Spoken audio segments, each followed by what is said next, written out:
Assalamualaikum warahmatullahi wabarakatuh. Perkenalkan, nama saya Muazzana Hasifah. Saya dari kelas 3C Fakultas Hukum Universitas Surya Kencana.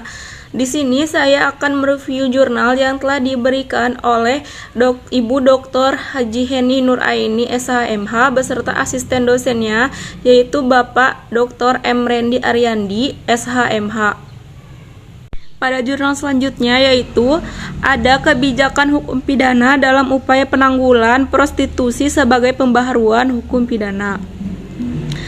Dalam menanggapi prostitusi hukum di berbagai negara berbeda-beda, ada yang mengkategorikan sebagai tindak pidana, namun ada yang pula yang bersikap diam dan beberapa pengecualian. Indonesia termasuk yang bersikap diam dan dalam pengecualian.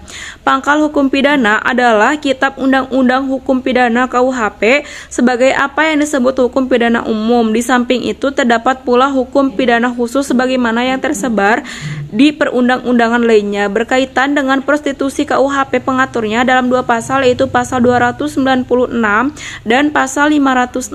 Pasal 296 menyatakan bahwa barang siapa dengan sengaja menyebabkan atau memudahkan perbuatan cabul oleh orang lain dan menjadikan sebagai pencaharian atau kebiasaan sebagai pencaharian, maka akan diancam pidana selama 1 tahun 4 bulan atau denda paling banyak Rp15.000.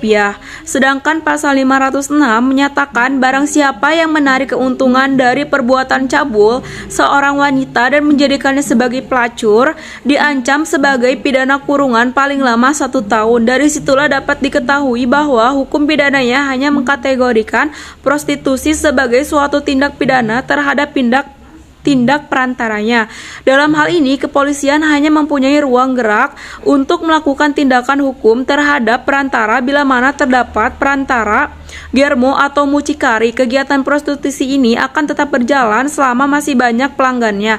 Pengaturan dalam KUHP pasal 296 dan 506 seperti tidak menjeratkan perbuatan PSK maupun pengguna, melainkan hanya menjerat kepada pemiliknya.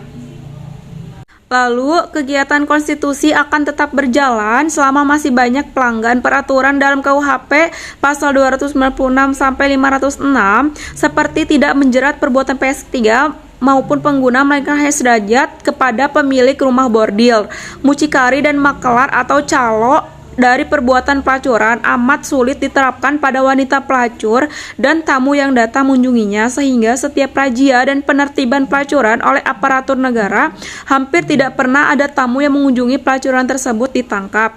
Karena jika berdasarkan pasal Kitab Undang-Undang Bekarya 2011, ketentuan lainnya yang mungkin dapat digunakan dalam sederajat prostitusi adalah Undang-Undang Nomor 21 Tahun 2007 tentang Pemberantasan Tindak Pidana Perdagangan Orang dan atau Undang-Undang Nomor 23 Tahun 2002. Mungkin itu saja yang dapat saya sampaikan. Mohon maaf bila ada kesalahan dan perkataan yang kurang berkenan.